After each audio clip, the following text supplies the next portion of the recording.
Hey everybody, it's John out here at the farm. Going to put in some fall food plots. Got just a short time to do it. Going to use the old Tar River DRL-072 that you've seen me do some repairs on recently. Get the seed in here, get going. I got my Coke Zero. Here's what we're going to put in here. I got 3 pounds of a daikon radish, 2 pounds of sugar beets, 4 pounds of rape, 3 pounds of ladino white clover, 2 pounds of brassica, just generic regular old brassica, and then I got a 4-pound bag of Big Time Main Event Premium Brassica Mix. I love this. It's got daikon radish, rapeseed, kale, purple top turnips, Winifred brassica, Big Time brand, forage turnips, and forage collards. So this did really well for me last year. So we're going to put a mix. I'm using the seeder not on prepared soil. I'll use that in the spring on prepared soil. This is not a no-till drill, but I'm going to go real slow. And the soil has been tilled within the past year or so, and we'll see how it does. I've sprayed all of the food plots with glyphosate just yesterday, and some of it previously, so we'll just put it in here, we'll do a mix, and we'll see what grows. It's hot out, 85 degrees, very humid. We've been very dry, and we have rain scheduled coming up in the next 2 days. We got pretty high percentage. Actually, some of the clouds today look like they're holding moisture. So we'll get all this mixed up. We're going to do small seed and large seed bins, and we'll just kind of see what we get growing. If this doesn't work, well, we'll go back to spreading it by hand, which we've done in the past with a hand earthway seeder spreader. Some drills I've seen have dividers, so if you're on a hillside, you can control, keep it all from going over to one side, where if you're on a hill and half of it's not planting and half is. But I don't know if Tar River has that. Which basically put them in a bucket, kind of mix it all up.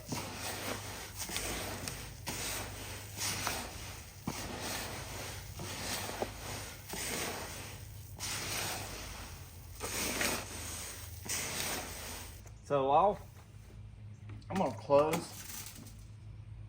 every other one of these and open the others. And that'll put something at every other row. So these have clean outs that I can lift up, and I can just eject some of that extra seed that I don't want. Well, it's hot out because the phone shut off due to heat. So I've got it loaded. Larger seeds, this is the sugar beets and daikon radish. This is smaller seeds. We'll see how it goes.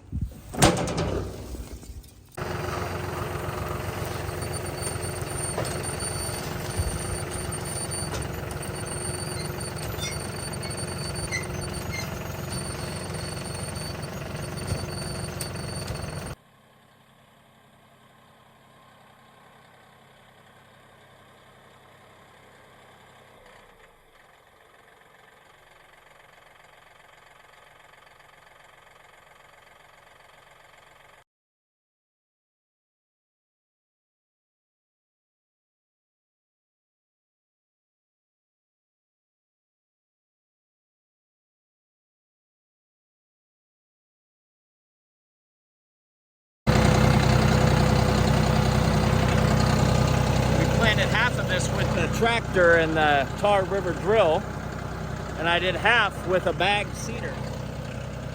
And we'll see how it all works out. Hot day, beautiful day. Rain coming tomorrow.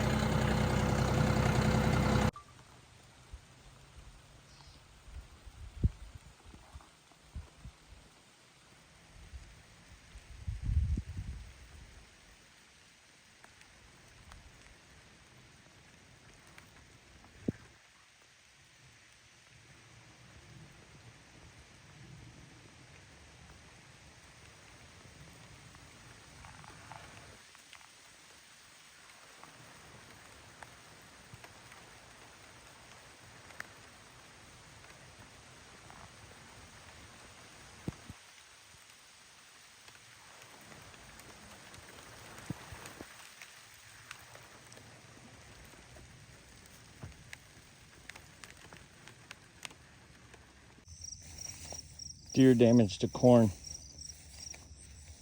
Knee high by the 4th of July. How about graze down to mid-calf height? They will come and pull out the tassel even very early in the growth phase of corn. And I don't know. It's all gonna, I don't think it's gonna produce. But we've got it sprayed, we got weed control, we got fertilizer, we just gave it some nitrogen. We'll see what happens. If we get enough tassels, we may get some ears. They'll be smaller sized as the rain comes in.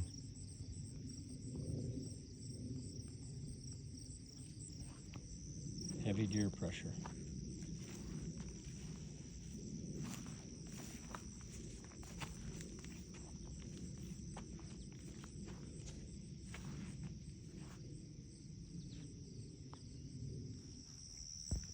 Short of fencing, I've done everything possible to get this to be a good crop. Tilled well, planted well, good germination. Problem is, a good problem, on one hand, we have lots of deer. The bad problem, almost every one of them's topped.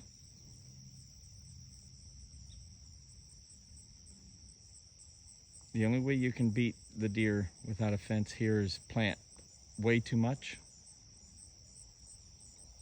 probably more than 5 acres, or get very timely rains. If you get timely rains, you can push it, but we've been dry for 3.5 weeks, and the corn's just been sitting here waiting for the rain. So now we got a little bit of rain on the ground, got some nitrogen on the ground. Maybe it can get up past where the deer want to chew on it. Then it'll be them wanting to eat the ears off.